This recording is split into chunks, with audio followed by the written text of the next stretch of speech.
Well, I'm not sure we could indict Washington, but I think that certainly I'm sure something was done. Washington was relatively clean, but if you look at George W. Bush, or if you looked at Bill Clinton, or if you looked at Ronald Reagan, sure. I mean, the answer would be that you could, and people should be wary. I mean, this is sort of the case that I'm making, is that we've become so comfortable with the executive branch of the government abusing its citizens and violating our rights and violating what they're structured to do under the law, that we've just become used to it. And if we start treating them as criminals, maybe they'll think twice before they act so criminally in the future.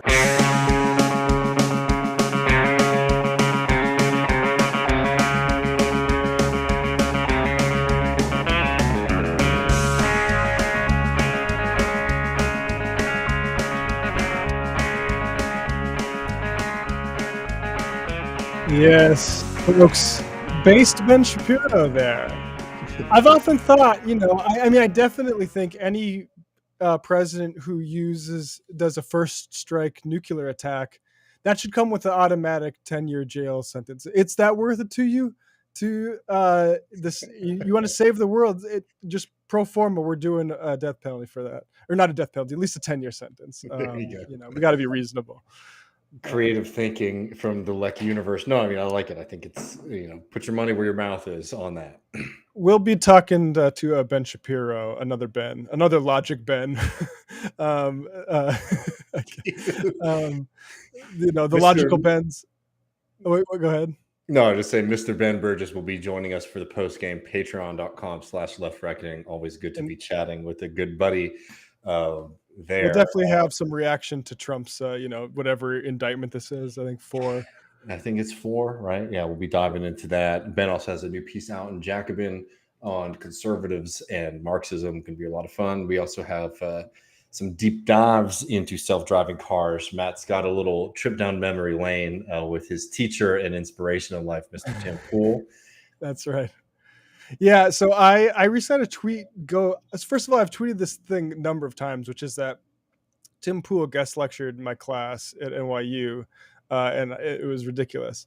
I've tweeted that a number of times, and for some reason it got like 500 retweets last weekend. So we'll be telling that story in the post game, and also maybe digging into Tim's actual record at Occupy, which maybe it wasn't the whole like sort of unbiased journalist just telling the truth to information hungry masses on new technological forms of media. Maybe it's something a little bit worse and less productive than that. But yeah, so patreon.com/Left Reckoning. Yeah, and in a little bit, we're going to be premiering the conversation I had with Sohrab Ahmari, who just wrote a very interesting book called Tyranny Inc. About the role of private power in threatening, people's everyday life and just general freedom in this country. It's an interesting book because Sohrab, as people might know, or if they're not familiar with him, is a self-described conservative. And it's interesting to sort of hear where this argument against private tyranny comes from the right. But before we jump into that, I think we're going to go up north to Oklahoma for a little bit to take a very interesting visit into a kind of public hearing on building more affordable housing for people in Edmond, Oklahoma, city, much like many parts of the country, is really struggling under the fact that most working people cannot afford to let alone buy their own home. But as is becoming more and more the case, just being able to rent in the communities that they work in.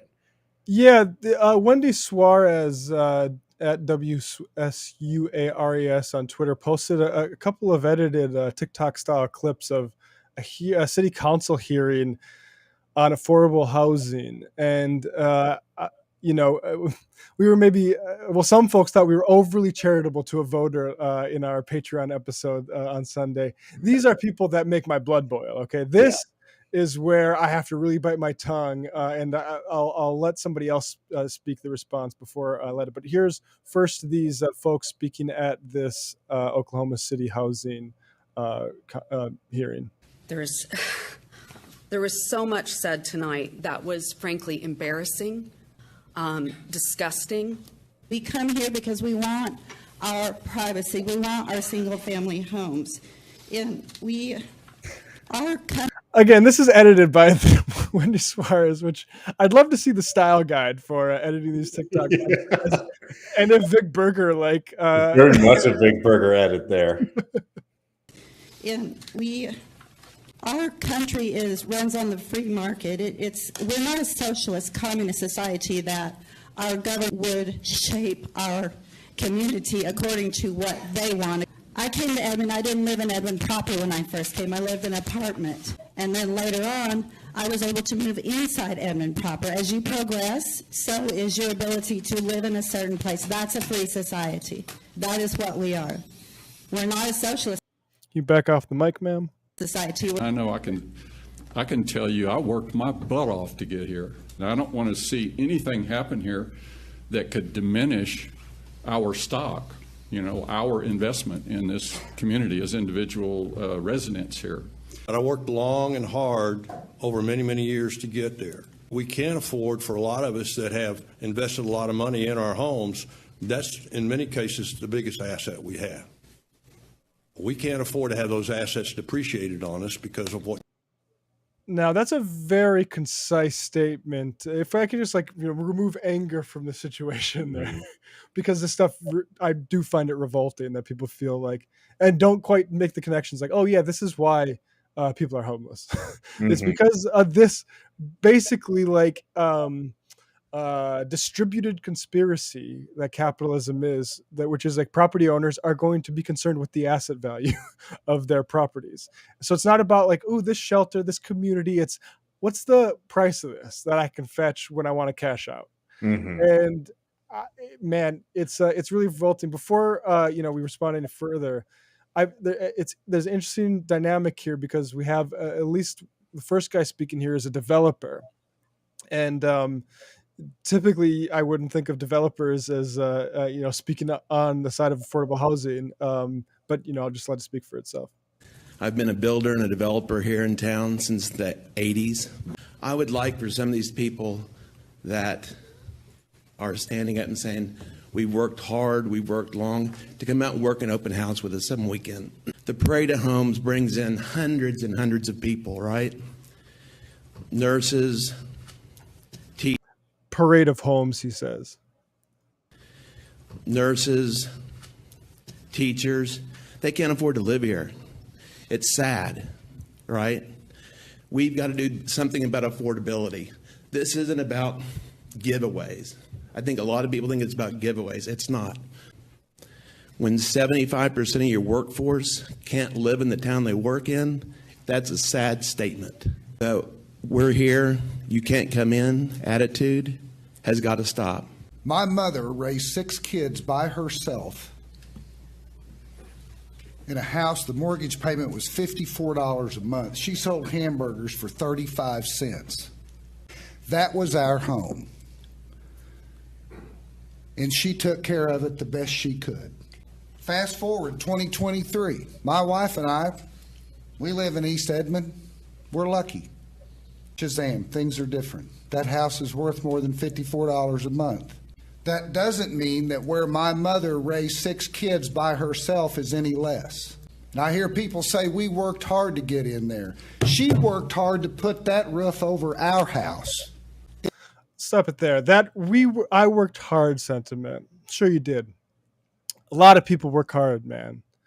Only certain people are compensated in a certain kind of way where they could afford that. And a lot of those people are older because no people from our generation really understand anything like that. There's this piece here from the Joint Center for Housing Studies of Harvard University. So it's super great, but Harvard here doing some good work. And if you look at this is just Oklahoma, but this is true of every single state. The supply of low-cost housing rentals continues to decline. And the stock here of under $600 housing, there was 268,000 units in Oklahoma in 2011. And in 2021, there's 182,000. All the other ones are up. I guess 2,000 and over is just up slightly. But and the other thing is there's a sentiment, there's an edge to that sentiment expressed there that I don't quite. That seems even a little bit harsher than I'm used to. Of we're in here, And I wasn't in here, but I moved up in here. But Mhm. I think it might speak to the history of Edmond a little bit. If you go to the Wikipedia, in the early 20th century, Edmond was known as a sundown town. Racial covenants barred property sales to individuals of races other than white people or Native Americans in every neighborhood built between 1911 and 1949, except the Edmond Highway Edition in 1924. The racial housing covenants became unenforceable in 1948 after the Shelley v. Kramer. But that stuff persists, like that sort of sentiment of superiority. Look, the city council and the developers need to, in my opinion, go over the will of those housing owners' desires and build public housing, or somehow facilitate affordable housing. It doesn't sound like public housing per se is in the cards, but you got to do something to make sure that like the people that like are working at your hospital don't have to commute from like a different like poor suburb of Oklahoma City, because that's what this is. This is it sounds like a very nice suburb of Oklahoma City. And like even that, to me, I'm an urban supremacist. We have to retake all these little sort of communities that are leaving urban areas basically for tax reasons. You've been getting a free ride on these cities, and like that stuff has got to end. So, but I don't know, you can go ahead, David. No, I mean, I think just at the end of the day, what it comes down to is one of the fundamental contradictions of what our economic system does to just things, basic things like housing, right? Mhm. And instead of thinking about housing as a home for families and for people to live in, to be a part of the community, to work in the community, it's what most of these people were talking about, right? There was stuff about like, oh, I want my privacy. I don't want certain people in my neighborhood. But a lot of the ones that were sort of highlighted, at least in that clip, were about, oh, I want my property values to look a certain kind of way. And to maintain that kind of property value, what that means is more and more people need to be without a home. More and more of your neighbors need to have to, struggle to get by, or in fact, not be your neighbors, despite the fact that they are driving into your community every day to do the work that is necessary to keep that place functioning. And this is just one of those things that, like, as you start to have a stronger political economic critique of the system, you realize that it turns things upside down. Right. Because you understand what a home is in the general sense, right? It's walls, it's a roof, it's a door, it's a kitchen. It's supposed to be a place where you can live. But what it is under capitalism is an investment. And it is something that people want to be able to extract value from at a future date, or be able to use to leverage so that they can, financialize their home, to be able to get loans out, to be able to get money out of it. Right. And once you start to introduce that into a system like this, you start to become really, really cruel, where instead of saying like, you know what, it's not right that the people who are working in my community, not to mention like the people working for low wage jobs, but the nurses, the people who are teaching my children how to read, I don't think that they should live in my neighborhood, because I want to make sure that I have a certain numerical value next to my home when I go to the bank and I want to sort of extract some money from it. That's a sick ass thing to say. When you look at the affordability crisis in this country, you look at the difficulty for most people to get ahead, and then you look at the generational reality that more and more people are unable to, start a family if they want to, because financially they can't, to be able to stay in their own community. More and more people can't do that. To be able to have the security that comes with having a home that's not going to be under threat of, in 4 years, your landlord decides to buck up your rent $1,000 a month. It's sick, and it's a fundamentally broken system. Kudos to the people out there who were speaking against those folks. But those people who are making those arguments are a real cruel embodiment of a system that is built on deprivation. And that's the thing that's fundamental to capitalism, is it's the deprivation, the poverty, the dispossession, or the lack of possession for the many, is baked into the system so that the few can reap those rewards. And it doesn't work for people. It is tearing our society apart. Good particularly on that, the speaker, I'm assuming politician there, saying it's like, my mom worked hard too to put a roof over my head. So what are you talking about hard work, right? Because that's ways, the kind of second level assumption too is that people who need things to be more affordable aren't working hard. It's when you talk about like poor people not working hard generally, it really shows to me that you are as far away from those people in that reality as possible. Because as somebody who grew up in a very poor part of the country, somebody who grew up in poverty, somebody who grew up on food stamps, my family and my neighbors in my community were some of the hardest working people I know. They weren't taking long golf trips. They weren't going to the islands for 2 months in the summer. They were working 24/7, oftentimes multiple jobs. And that's when I was a kid in the 90s to the 2000s. It's even worse today in 2023, which is even more frightening to think about what that reality is for everyday people. And we're living through it. So yeah, Yep. it's when people be, and also like, there is like a degradation that is also happening to those people too, right? Instead of being able to be a human being, which is, I'm sorry, like despite all the nastiness that we see, I am a big believer in humans, right? In people, Yep. right? It's why I do what I do. It's why I believe what I believe. And when you degrade yourself to like capital, to the system, to say something like, hey, I don't want people to be able to afford to live in a home because I want to make more money, that's degrading yourself as a human being, right? And those people aren't the victims completely in the story, but it's a nasty thing to introduce into your heart. It really, it's like, I think the ultimate corrosive agent for living in a society. And it reminds me, and this sort of issue and why I found these videos so interesting is it really puts into stark relief this discussion that had. And I appreciate progressives like Dante Atkins, who, I think that we can work with them on policy a lot, but like this ultimately cuts to the chase. Dante says, the most significant ideological disagreement I have with most DSA types I run into is this: I care about progressive policy, not class politics. If rich people support good policy and poor people don't, I don't care. I want policy. A united working class is not my objective. And Bosca says, this is an honest description of the difference between broad progressive and socialist politics. Socialists know that capitalists, as capitalists, not individual outliers, can't support politics that give the working class more rights, much less freedom from class domination. And you see those people embody it, to the point that they're going out of their way those evenings to go to city council meetings and agitate against housing people because it's going to cost them. They aren't going to be able to sell their house, or even more benevolently, pass on their house to their kids. Like if they are, it's not going to be worth as much.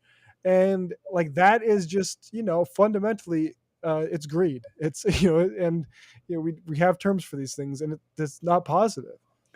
Last thing I'll say on this, and this is maybe a little bit less on the housing point, but on that Atkins point that Bhaskar is sort of coming at too, is like this is a real problem with progressives at large, right? Is that there is this kind of fixation on like policy above the process, right? In the sense of like, I don't know, like those people will say like, I just want to see this end result. I don't care who does it or how it gets done, right?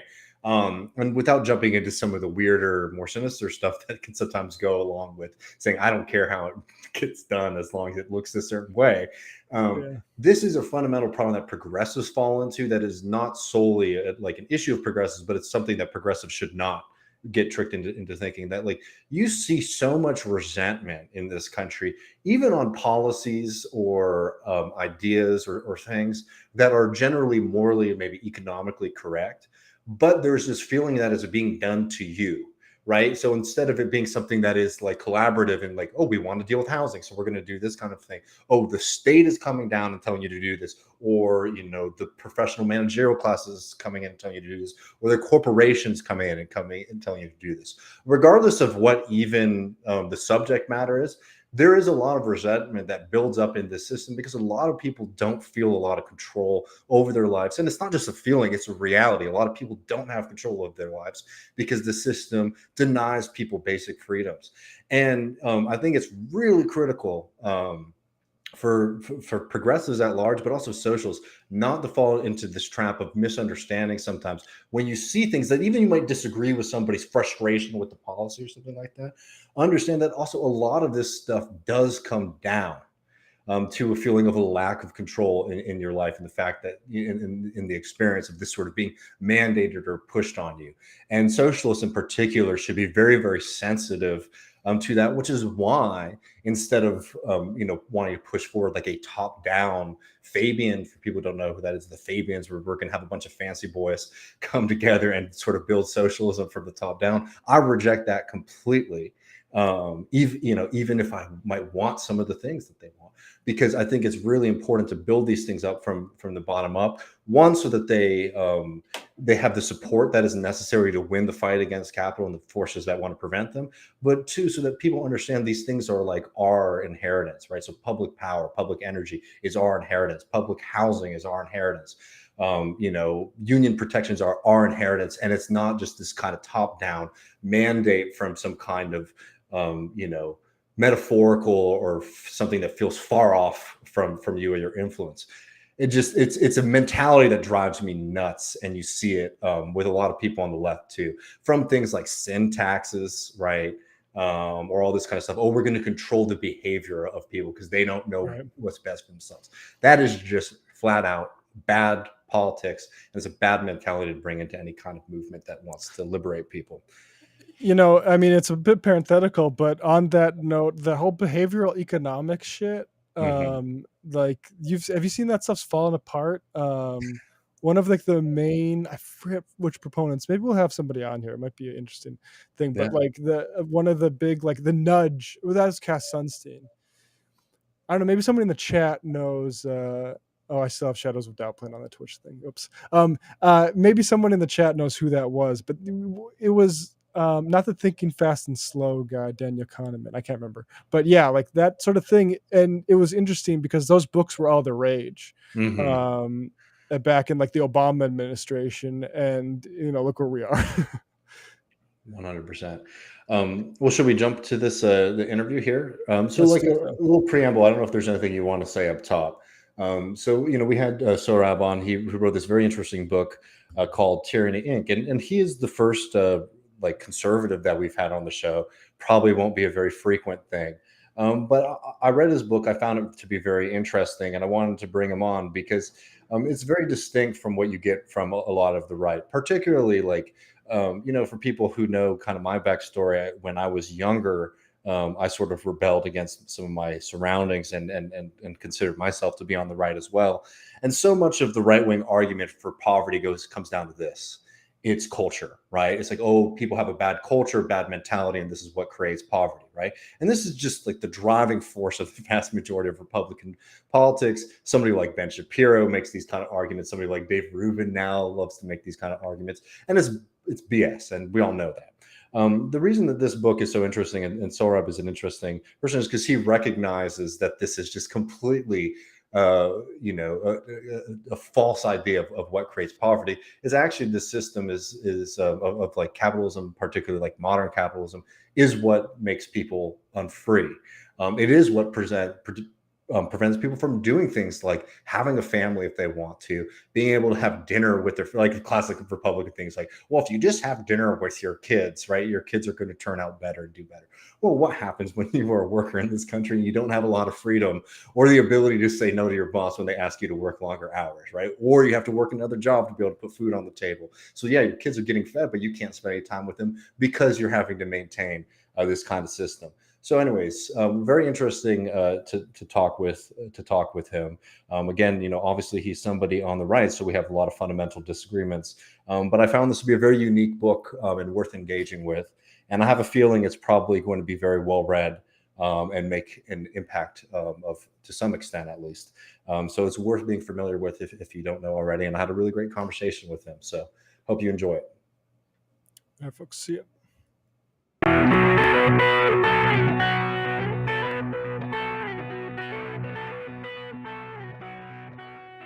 Welcome back, Left Reckoners. David here. I'm really excited to be joined by Sohrab Ahmari, who is the founder and editor of Compact Magazine. But we're not going to be talking about Compact too much today. We're going to be talking about his new book, Tyranny Inc., which actually has just gone live as this will be premiered on Tuesday, the 15th. Thank you so much for spending some time today on Left Reckoning. David, thank you for having me. No, really, I'm really excited to talk to you. I mean, I read the book. It's a really interesting text, and I want to dive into it a little bit. But just for people who aren't familiar with you, I mean, you would consider yourself to be a man of the right, correct? Yes, I was a leftist when I was a high schooler, and in college I was a Trotskyist. So I have a complicated ideological history, but I gradually migrated to the right, but a specific corner of the right, which is shaped by Roman Catholicism, which is why on economic issues, as readers will see, I kind of depart pretty drastically from the conventional conservative movement. Yeah, I mean, this is what I sort of wanted to get at before we really dive into the book, and I think it'll become clear to people as we go through some of the arguments that you make in the text, because I really enjoyed the book, particularly the introduction. I thought was really clever. It tricked me. You got me. It was a good move there. But, you know, to me, it doesn't read too much as a conservative book. It's very materially rooted. And before we dive into like the actual text, I wanted to ask you, you know, why do you think this perspective that you lay out in this book might be unique compared to other thinkers on the right? Or do you think it's not that much of a departure from typical modern U.S. conservatism? Well, it isn't conservative if by conservatism we just mean preserving whatever the current arrangements in society are. But if you think conservatism should be about, you know, making it easier for people to just live ordinary lives of dignity and safety and comfort, then that means you need a conservatism that tackles the sort of tyrannies that are generated by the unhindered market system on their own. So it's a kind of reformist conservatism. And in that sense, there is something of an American tradition stretching back to the Jacksonians and then forward to Teddy Roosevelt, and then the reception of the New Deal by like Eisenhower and Nixon, that they, you know, these figures all realized that the kind of unregulated capitalism of the 19th century and early 20th century was in need of reform. And so they came to embrace, you know, progressivism in the case of Teddy Roosevelt with all of its flaws, et cetera. And then the New Deal in the case of figures like Ike and Eisenhower. It's non-conservative relative to the Reaganite ascendancy that we've become accustomed to since the 1980s, which is, you know, hyper neoliberal and you know, radically favors the assetless few at the expense of the radically favors the asset owning few at the expense of the assetless many. Sorry, that was needlessly cumbersome to say. And so, yeah, I mean, I would say that the book is actually born of a place of frustration on my part. You know, I was one of those people who, you know, at first being a little bit befuddled by befuddled and angry about the Trump phenomenon, I came to see why a lot of ordinary working class people were embracing Trumpism. And what stood out about Trump was his opposition to a lot of neoliberal policies. Now, whether he actually implemented a post-neoliberal program is a different question. But a lot of the right continues to have this tendency of lamenting various cultural phenomena. People aren't getting married. You know, people are alienated. There is an opioid crisis, but they never link these cultural phenomena to their material roots. Like it's just a cultural thing. People have the wrong ideas. So if we just tell them the good ideas, society will repair itself. And that's, you know, plainly not the case. Yeah, I mean, I think it's a good time to sort of dive in to you know, some of the arguments that you lay out in the book, particularly you know, the title of it, Tyranny Inc. I mean, could you give people a sense of what you mean by Tyranny Inc, and then maybe we can go into some of the examples of, I don't know, the unfreedom that people experience on a regular basis, in fact, in the vast majority of their lives. Yeah, David, there have been a number of books about corporate power coming from the right in recent years. What they typically will focus on is the fact that some companies adopt progressive cultural stances, and that's all they target. That is not the kind of book this is, as you know, having read it. Rather, by Tyranny Inc., I mean a systematic profusion of coercive practices in the private economy, in our lives as workers and consumers, that envelops all of us. And precisely because these realms of life, like the workplace and the marketplace, are treated as quote unquote private by our system, they are removed from political contestation. From we're used to think of a good society as one in which we are able to democratically contest the big issues, where there's give and take. If there's wrongdoing, it's justiciable in the courts. We can have our day in court, etc. None of that, increasingly, none of that applies to the private economy, which just happens to be where most of us spend most of our time. It's where we shop. It's where we work, which means we spend most of our waking hours as adults at the workplace. And that just happens to be the place where we are told not to expect, democracy, give and take, accountability, etc. That place is actually, it's totally okay to be subjected to coercion. And that's it. And so that's the thesis of what Tyranny Inc. is. When you add up all these forms of coercion, which aren't like state-directed government coercion that we're used to being alert to, but rather much more sinister, in fact, and sort of insidious, invisible forms of coercion. When you add all that up, you get what I call a system of private tyranny. Yeah, I mean, so, I want to get into some of these particular examples, and I know this might seem like a really basic question, but when, a lot of people on the left sometimes struggle with this and certainly see this on the right. So I want to ask you just bluntly, what is the difference in your mind between like public and private power? Because sometimes people think that these can be sort of disentangled neatly, and a lot of times there is a connection here. Well, I'm of the school that sees them as being just inextricably bound up with each other and impossible to disentangle. First of all, the kinds of private coercion that I talk about has eminently public consequences, right? So, for example, half of American fast food workers have to rely on public welfare to make ends meet because their wages are insufficient. A quarter of college adjuncts have to rely on public welfare to make ends meet. So our nation's wage policy, what wages are set by large employers, for example, in the service economy or the service industry, has eminently public consequences, because when they set wages too low, the rest of us as taxpayers end up subsidizing their greed. So it's very difficult at the level of the consequences to disentangle what public and private are.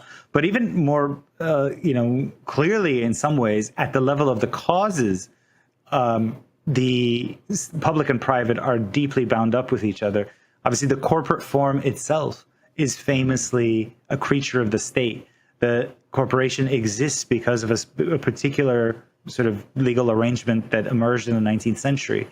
And we can get into the history of that. In the prior to the Jacksonian era, for the most part, corporate charters were granted on a very limited basis by state governments for a specific rendering of a public good.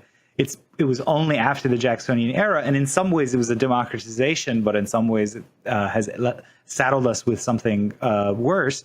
In the aftermath of the Jacksonian era, anyone could just charter a corporation just to make a profit, which went against the kind of public good orientation of the original corporate form.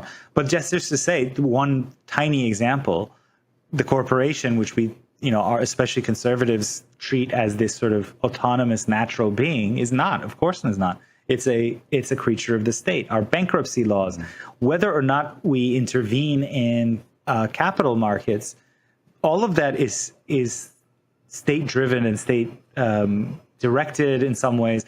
Even when the state chooses not to intervene in something, that itself is ultimately a political decision.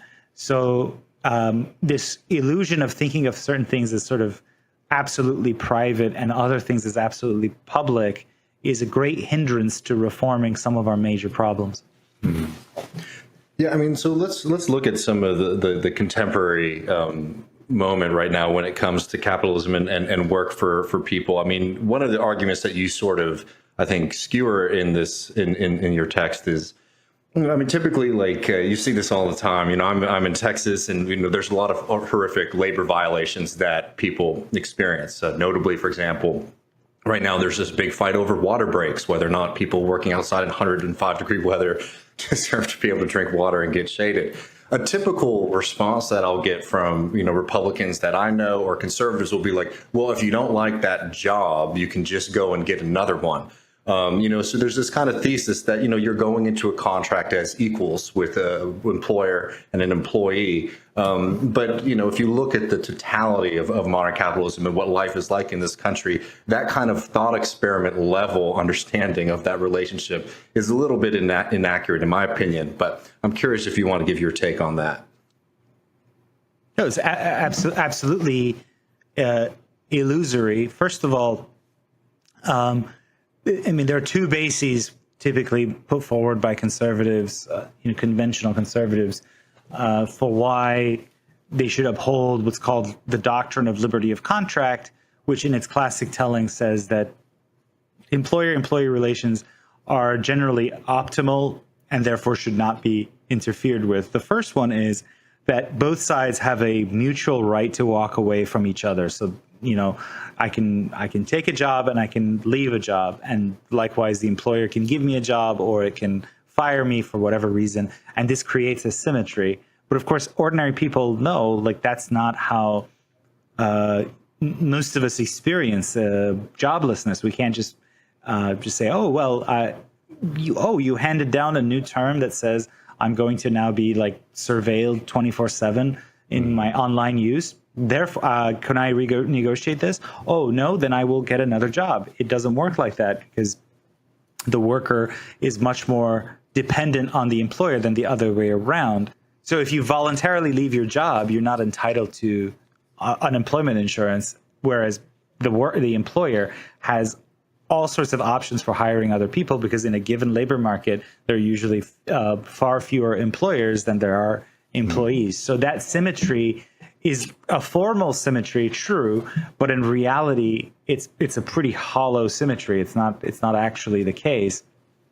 The second basis that defenders of the kind of liberty of contract model will bring up, besides the fact that you can walk away from a job, is the fact that there is just, and it's related, is that there's just tremendous competition, right? So that there's many employers and many employees, and this competition between them means that no one who wants a job will be left without one. And there's always, again, you can always find a better deal elsewhere. And likewise, they insist wages are just like a perfect crystalline expression of where supply and demand meet each other. That was kind of true in the late 18th century, when you had, you know, lots of yeoman farmers and artisans, mechanics. They're all independent, and they all own their own tools. But ever since the 19th century, as Marx obviously taught, but plenty of other figures, you know, wised up to this in the 19th century. Lots of Jacksonians did, who weren't necessarily Marxist.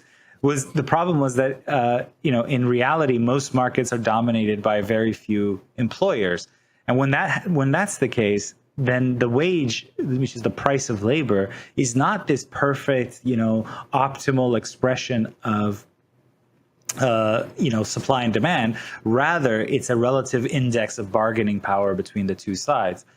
So in all these cases, we just see that that defense that your conservative friends, and certainly my conservative friends, I know a lot of them, and I'm on this side of the debate in some ways, is illusory. Like, the market has not worked that way since the mid 19th century, and yet a lot of conservative ideology about how labor markets work, the assumption is that we're still in. It's as though we're still in the late 18th century, in the age of independent yeomans and mechanics. Mechanics.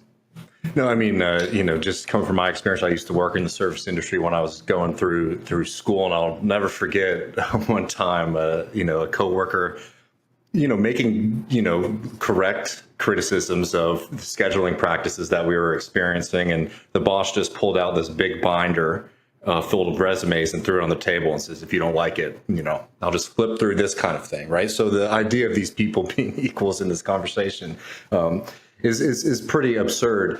I want to talk a little bit about like the courts and corporate power and financialization. But before we get there, one thing that you sort of write about, particularly with scheduling, but it's sort of like throughout your work, is not only how this system is bad for workers in the sense of low paid wages, abuses on the job site, all that kind of stuff. But how it's really, really difficult for people to have a family or for a mother to care for their child if they don't have this say, for example, in their scheduling in particular, but across the board, that this private tyranny that's you experience like at the workplace also like bleeds over into the rest of your life as well. Yeah, totally. So, the service industry is large and ever increasing in size since the decline of manufacturing, and in the service industry and restaurant business and retail, a third of workers nowadays get less than a week's notice of what their upcoming schedule can be. Also, there are all these practices that are designed to reduce labor costs to a minimum during periods of low demand. So, for example, constantly scheduling you, but then taking away the shift, or scheduling you for what's called clopening shifts, which is the worker comes in just for the first 2 hours after opening of the shop, and then again 2 hours at the end of the shop. Well, that makes a chaos of people's ordinary lives because people have kids, they have elderly parents they need to take care of, etc. So when you sort of do that with their schedule, they have no sense of certainty. And again, to go back to the cultural issue, a lot of conservatives say, kids are having issues because parents don't spend time with them. Well, on the lower rungs of the labor market, it's because, no one has any sense of certainty about what their schedule is like. And this didn't used to be the case. This is, sociologists of labor document that this is a relatively recent development. It's like one more neoliberal turn of the screw where it used to be that the costs associated with periods of low demand, whether you're at a restaurant or a retail shop, whatever, were borne equally by both sides, right? Like, I'm going to schedule you Monday, Wednesday, and Friday and Saturday. And sure, okay, Saturday you showed up and demand was low. You got less tips and I got less in sales. Fine, whatever. But we both kind of share the downside between employer and employee. But by making it in this way, using algorithmic human resources scheduling and these kinds of practices where it's like the absolute minimum labor expended based on periods of low demand, it's good for the employer, but it just makes a hash of people's personal lives. And so workers who are subjected to this, again, studies show, are, their kids are much more likely to have tantrums in school, for their kids to feel feelings of guilt, for their kids to not perform well at school, et cetera. And it doesn't take, a genius to connect the dots. If they don't get to have dinner with mom or dad or whatever on a regular basis to have conversations, people tend to do worse. Kids tend to do worse developmentally. Yeah, the big surprise there. I mean, before we get to some of the solutions and the things that you sort of advocate toward the end of the book, I want to talk a little bit about financialization. And, you go through particularly like the history of Sears, but like one thing that's really notable, I think, about modern capitalism is how so much of corporate culture might be the wrong word. So much of the corporation is like purely as like a financial instrument, right? And oftentimes that means that might be really good for some shareholders out there, but for the people who work in different corporations, this can be something that's really, really devastating. For people who've given their career to a company that is now seeing it sort of being raided by a bunch of private capital firms. I mean, could you talk a little bit about the development of financialization in America? Sure. Capitalism? I mean, I tell this story through the life of a guy named Bruce Miller, whom I met, obviously, when I started reporting the book, who had given 35 years of his life to Sears, which used to be perhaps the most storied brand in American capitalism.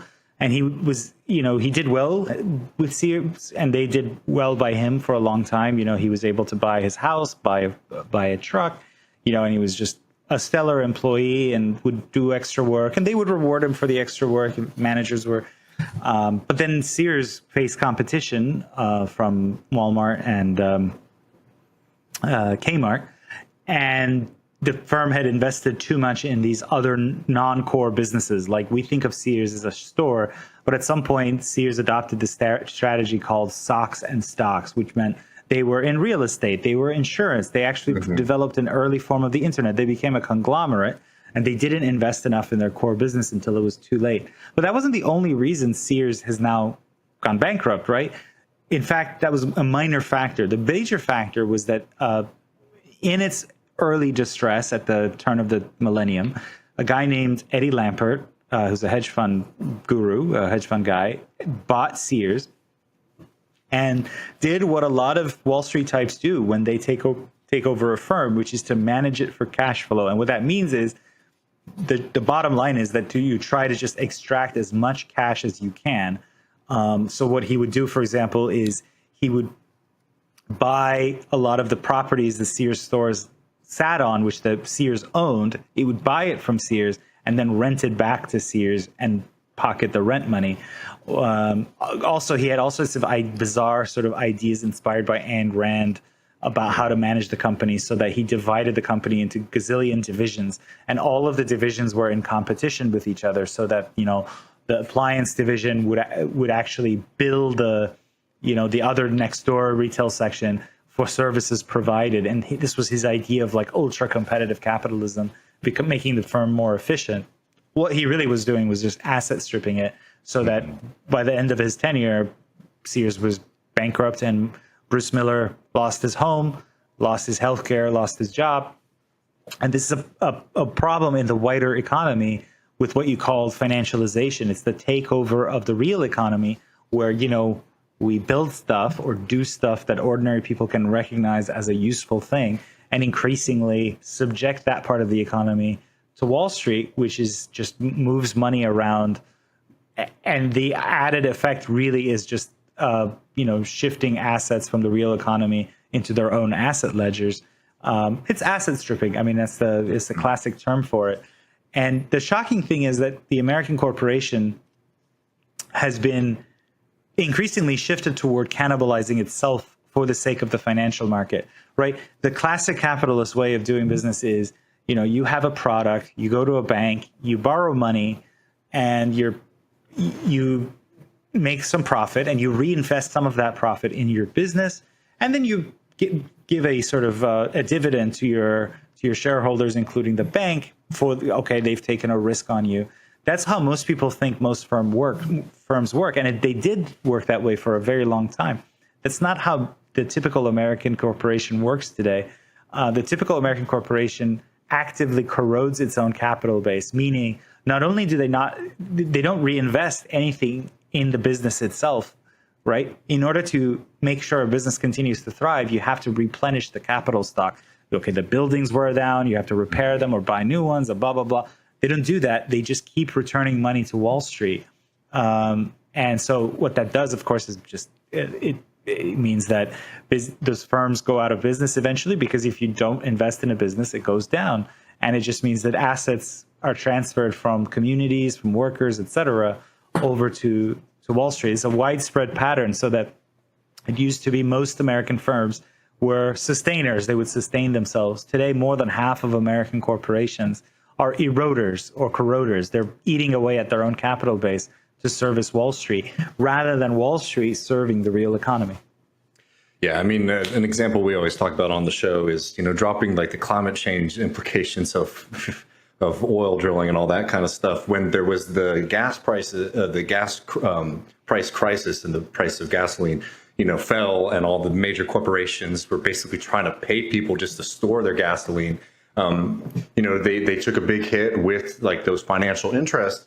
But then once the gas prices started rising again, what happened? You didn't see a big investment from all of that windfall profits that the oil industry was getting back into production or anything like that. They were paying dividends and just sort of sitting on their stock for a really long time. And look, again, we all know about climate change, all that kind of stuff. I'm not getting into that right now. It's just an example of how absurd and irrational the system can be, where gasoline is getting more and more expensive for everyday people. And instead of, you know, fixing that problem, these companies are literally just keeping oil in the ground. And just to speak to my own frustration with the American right, you know, it's pretty typical for yeah, for American conservatives nowadays in the kind of post-Trump populist age to gripe about Wall Street in just a vague way. But what they really mean is like, oh, BlackRock is pushing woke ideology on the firms that it takes over. But in terms of actually protecting the real economy from this sort of Wall Street predation, it's, the real game in town is Senator Liz Warren. She has an act called the Stop Wall Street Looting Act, which would, for companies of a given size where it's obviously important for the community, for its workers and lots of other stakeholders, a kind of private equity or hedge fund takeover wouldn't be automatic. It would be subject to sort of community veto, basically. And that's, or outright restriction. And that's absolutely necessary. Now, obviously, they're doing away with private equity and hedge fund abuses doesn't necessarily will fix American capitalism, make it better, but it would go a long way. I mean, because the pattern of accumulation that they create, private equity and hedge funds, is really, really kind of, it's predatory for everyone else. Like private equity firms increase the likelihood of a firm going into bankruptcy by several fold. Why? Because they manage the way they do. They manage for cash flow. They lever up firms, which means they load them up with debt, first of all, to buy it. And then they don't invest in the firms. They squeeze and squeeze and squeeze. So, and that's okay for them. They might buy 10 firms and one of them goes bankrupt. Okay. Sorry. They buy 10 firms and 9 of them go bankrupt, but they make enough on the 10th one that it's all a wash and they actually do more than fine. But the average American worker can't take 10 jobs at the same time and hope that one of them works out. Most people just have one job. And so that's the pattern of accumulation that's associated with this particularly kind of predatory form of Wall Street accumulation. Yeah, no, absolutely. Well, I just want to check in really fast. I want to get to the second part. Do you think we can go another 10, 15? Or yeah, I have time. Okay. I have time. Yeah. Great. I want to talk about some of the solutions that you sort of lay out here, right? Or some of the historical models that you look toward. You write very positively about FDR in particular, but also a little bit about some of the social democratic movements in the post-war era. So first, I want you to sort of lay out, your case for those. But maybe to get us started, one aspect of FDR, along with like the high rates of unionization, stronger social safety net, all that kind of stuff, was also a lot of public investment, but also public companies and public control. So would you support something like an expansion of TVA models or something like that to build out more publicly controlled industry, or do you still prefer those things to be held privately, but with more regulation and a stronger social safety net and higher rates of unionization? Both. I mean, there are certain things that where we realize that the government does better.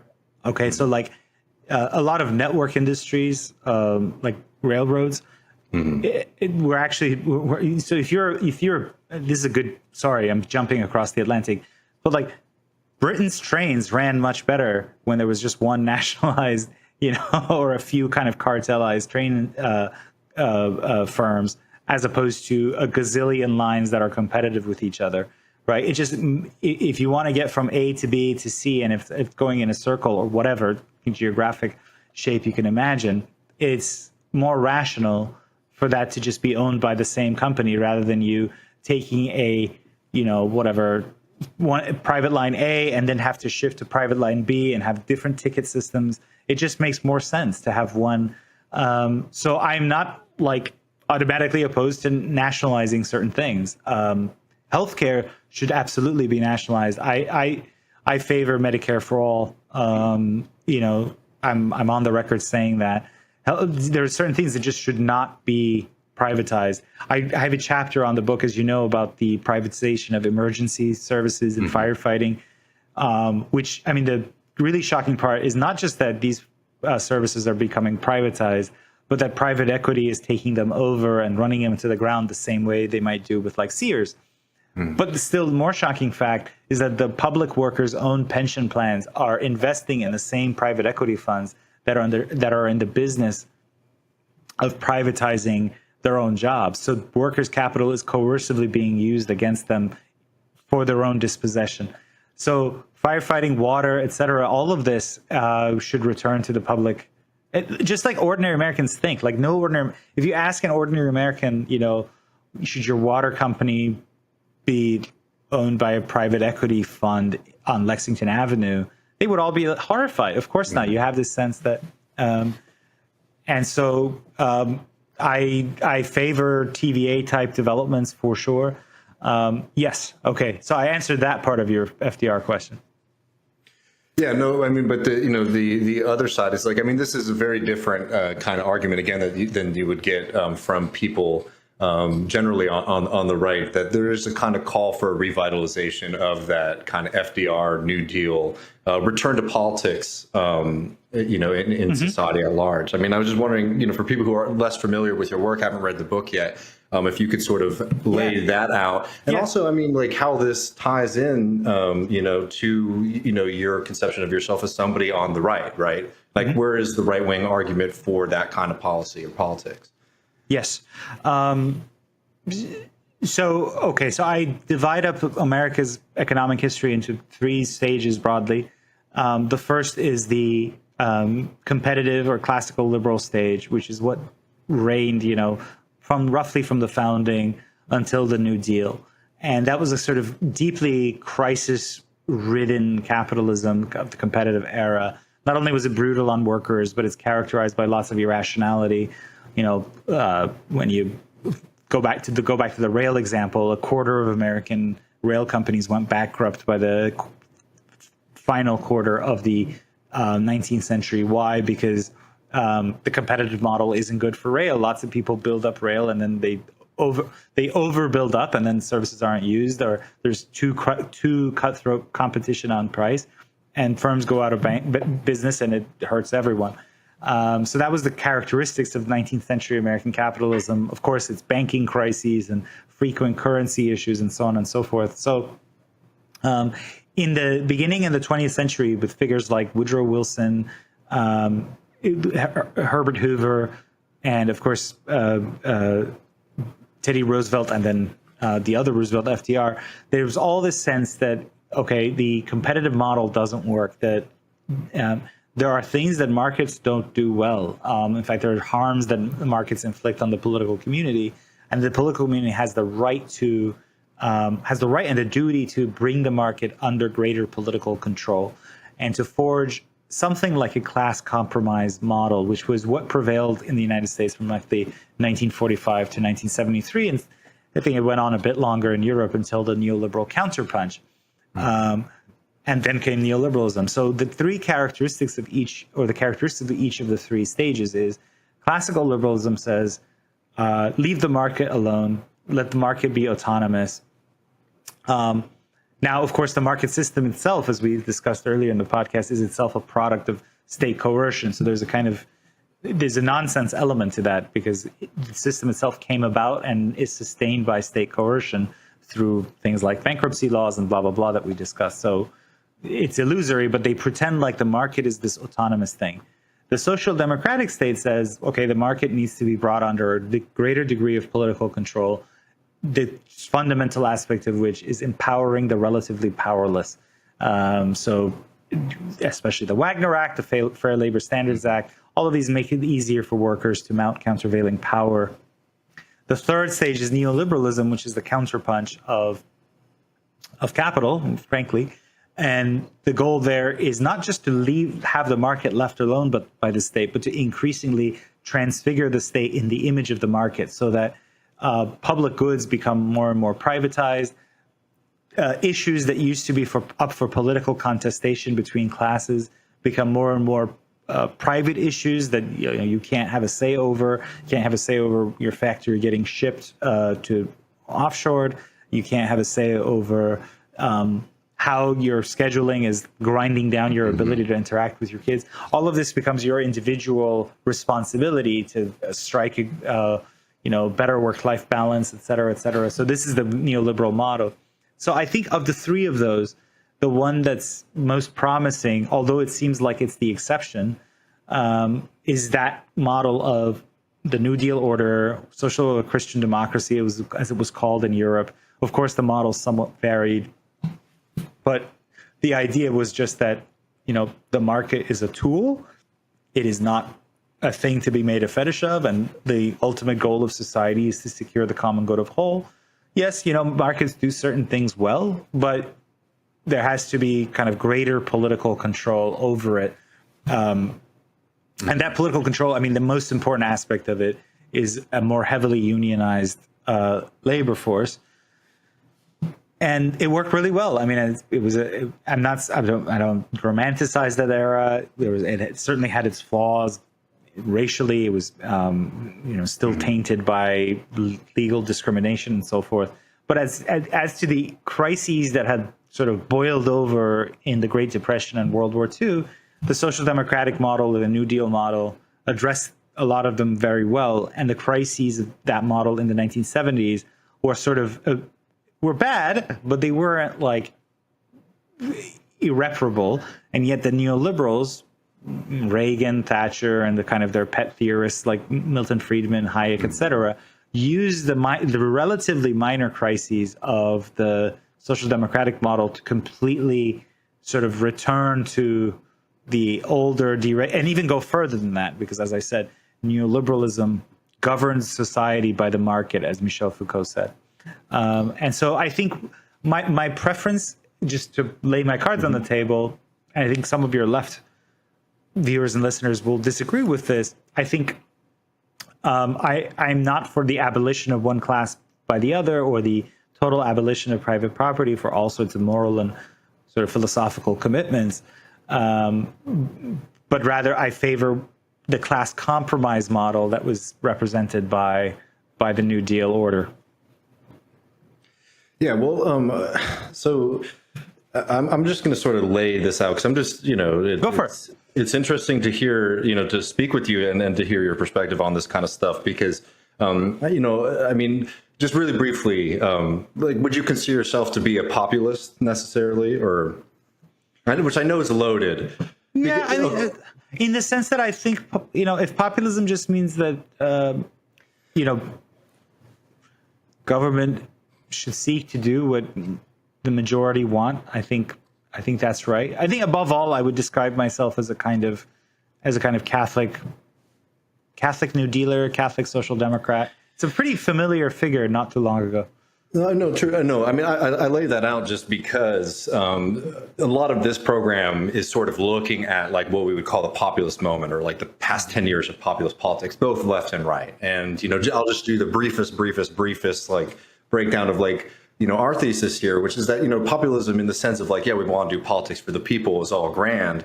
But the fact is that neoliberalism has completely degraded the social, completely degraded the community. So like talking about the people is like a very abstract thing. Like we don't have that kind of cohesive or coherent political movement right now that, in my opinion, would be necessary to be able to enact all these kind of things. Like an example I always give about Bernie Sanders is that, he always said, not me, us. And people were like, oh, that's nice. Bernie's thinking about us. But what he meant was that, to put Medicare for all or do these kind of programs, you would need a sustained kind of class-oriented movement to push up against all of the roadblocks that you would experience in government. And for me on the left, I feel like the left has learned almost none of the lessons of the populist experience that we just had, right? Where, we tried really hard with Bernie, but lost. In the UK with Corbyn, brutally defeated. Syriza in Greece, ended up administering more austerity to the people. So I'm curious to speak to somebody who considers themselves to be on the right, how you sort of look at like this maybe past 10 years of the populist upsurge in politics, which, yeah, got some people elected, particularly if you would consider Trump a populist or something like that. But at least being able to create structures or organizations that have the ability to put in these kind of things that we're talking about feels very, it feels very hollow, those movements today. But I'm curious, your perspective on that. So here's the problem. I wish I could say I'm more hopeful than you, but I actually do think that the populist movement has largely fizzled out, including its right-wing variety and its left-wing variety. But I know the right better. The promise of Trumpism was largely wasted. Trump won the highest marginal share of union households since Ronald Reagan in 1984. The reason he did that was because he seemed to get workers, and he definitely had an anti-free trade plank. And he, in terms of like tariffs on China, and kind of decoupling, which is no small beer, he did deliver that. But on the whole, his administration was just as conventionally Republican as any other administration. So his Department of Labor was like stuffed with union busters. His one signature kind of legislative achievement was actually a corporate tax bonanza that was engineered by Paul Ryan. And now, especially in the sort of post-Trump moment, and who knows if it's really a post-Trump moment, but it feels like he's sort of disappeared from our lives. The Republican Party is it's even more kind of sinister in some ways, because you have increasingly the right attempting to reconsolidate the older free market agenda, but with this veneer of cultural populism, so that they constantly talk about, woke this and that, Disney, Bud Light, whatever, but they won't address the one thing that would cut off the overweening power of corporations to tell the rest of us what to think, whatever the ideology might be, which is just to restructure the balance of power between labor and capital.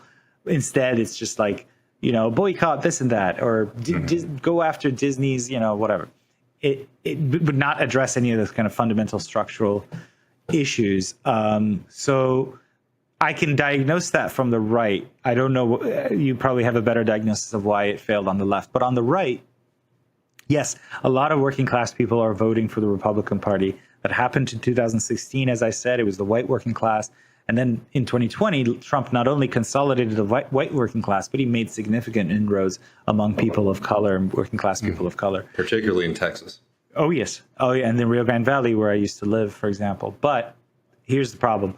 That may be true at the voting level. It is not true at the level of the power base of the Republican Party. And the power base of the Republican Party is not so much the corporations. Those are mostly on the Democratic side, or a lot of them are. It's somehow even worse, but this is very hard to talk about, frankly, on the right, but I can speak forthrightly with you, is that the power base of the Republican Party is small and regional capital. It's the small-time rich. It's the guy who owns a chain of regional tire distribution centers in the Research Triangle of North Carolina. And that kind of person is like, he's in some ways, he's menaced by the market system, by its vicissitudes and its unpredictability. And he kind of is angry at something called the corporation or something like that. But his only answer to it is to break down the few regulatory structures that remain that somewhat constrain the market system. It's not to, certainly is very hostile to unions. His idea of the working man is this kind of romanticized, really sort of sole business owner, sole proprietor. He's like a guy who has his own roofing business. It's not the actually existing working class of today, which is like, lots of educated but precarious people. It's lots of, like service industry workers who are Latina or African American, whatever. That he has this romanticized image of the worker as really a sole businessman, and he's hostile to unionization, et cetera. And that's a really powerful force in the Republican Party. Now, because the party wants to cater to working people, at some point it has to deliver something. And so I think that two paths lay before the Republican Party. Either it says, hey, we now have lots of working people who vote for us, working class people who vote for us, so we should cater policies at least somewhat to what they want. And that means, as democratic coalitions do, and small d democratic coalitions do, sort of working out a deal between the workers in the coalition and the small entrepreneurs who wield a lot of influence. Or it doesn't, and it just keeps going down this road of, getting mad about woke capital and et cetera, but not really giving any policy sops to the workers. And I think that will just mean, for now, that workers that came to the Republican Party will gradually be disillusioned. And maybe they'll just be disillusioned into utter depoliticization again, or what have you. But that those are the choices facing the Republican Party, and I'm not very hopeful.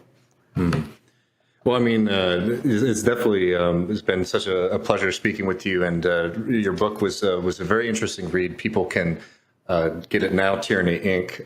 And also, I will say I've really enjoyed the stuff that y'all are doing over at Compact Magazine as well. Obviously, don't agree with it in its entirety, but it's something that's very much, I think, it's entering into a space that I think is lacking across the board in this country. So appreciate that as well. Thank you. Well, we don't agree with it either. Yeah, which is yeah. Well, thank you so much. I mean, I really appreciate you spending some time with us, and yeah, thanks, brother. Thank you, David. Cheers.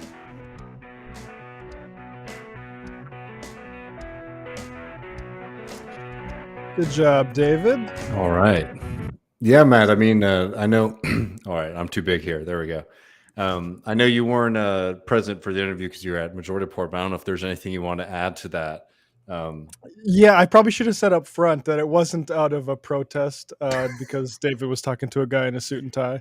No, it was just scheduling. I am in fact blocked by a Sohrab, but I thought that. But it's for a reason that I can't really find.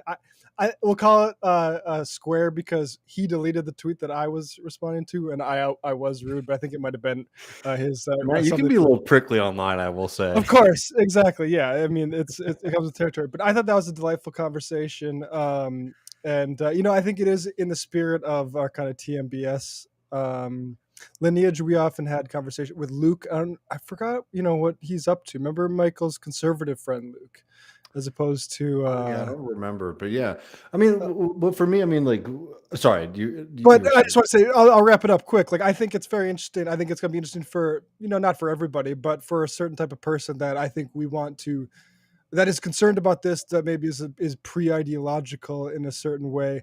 Like a Marxist talking to a conservative about private power, I think is an important conversation. And I think I was pleased by the chat's response too, as sort of trying to suss out more interested than outraged, I think, which is a good way to land. Well, I mean, I'll just say this: like the book is a really good retelling, and like I don't want to spoil it, but the introduction is good. He does a little bit of a trick on the reader, and it got me. And I know it got a couple of our other friends who have read it recently. But it was interesting to read it because, like, obviously, like in the final analysis of this system being a problem, like there's an agreement there. There's a big disagreement on one, how we got here, and two, what there is that we're going to do about it. But as somebody who reads a lot of, for example, like Verso titles, and I'm not like talking bad about them, but there's a kind of way that these arguments are usually made from the left. It was interesting to read somebody coming from maybe a little bit of a different perspective and tradition making these kind of arguments. Like there's way more Aristotle citations in this book than in a typical Verso text or something. Yeah. Well, and I just think, like, I mean, and maybe this is specific to me with my Midwestern, like I talk to Catholics about politics an awful lot. And to be able to even gesture at, here's a Catholic that's like also seeing things your way. And also, like, I think he's not wrong when he harkens to that lineage, that he's says part of, there's something actually to that. Now, whether that's conducive to actually building a coalition for social democracy, I don't know broadly if it's true, but I think on an individual level, it's absolutely like fruitful, a conversation to be having. And last thing I'll say is that I was saying this to Matt via text during the interview that, when it comes to Sohrab, it's like there's so many people out there who present themselves as like heterodox thinkers, right? And also, by the way, like being heterodox is not necessarily like a good thing, right? I'm not like saying it's a bad thing in Sohrab's case, but like just because you're like have conflicting ideas or ideas that seem that they're in tension with each other, I don't know. Everyone always is like, oh, you're a contrarian. That must mean that you're really, really smart. Well, oftentimes contrarians are assholes. But in Sohrab's case, I mean, he makes a really compelling case and criticism of capital. And I think one thing that's interesting about him is in a world where so many on the right who present themselves as conservatives, right? Like a Jordan Peterson or Ben Shapiro or a Dave Rubin. It's interesting to actually talk to somebody who is like legitimately more heterodox and is not just trying to repackage the same old kind of Republican conservative arguments in a new frame. Yeah, absolutely. It's not very often you see FDR, political economy, nostalgic conservatives. And I think, I think that is because of, and it's not because, I think that's partially artificial because of our media, and to the extent that we can counter that to an extent and maybe own that territory, I think is really, I really like that. Oh, totally. Well, folks, we're going to jump over to the post game, and we're going to be talking with our good friend and buddy, Mr. Ben Burgess. You know him from Give Them an Argument from the great Jacobin magazine, and also a few books, including one, the same name as this podcast, Give Them an Argument. We're going to be talking his new piece in Jacobin. Conservatives think Marxism is anything that scares them. It's a really good piece there. So really looking forward to jumping into that. Matt's got a retelling of his experience with his teacher and inspiration, Tim Pool. Pool, bro. I don't know. I've watched the video that he's like, hey, work harder or whatever. You're not getting ahead, work harder. And the gall of this fucking guy. So patreon.com/leftreckoning for that. All right, folks. We'll see you in a couple times. Couple times. See you in a couple times. Minutes. See you on another time. Left, right. Sorry, but I have my other screen open and Ben just popped up, so I'm a little distracted. We'll be over at patreon.com/leftreckoning for the post game. Come see us there. Peace.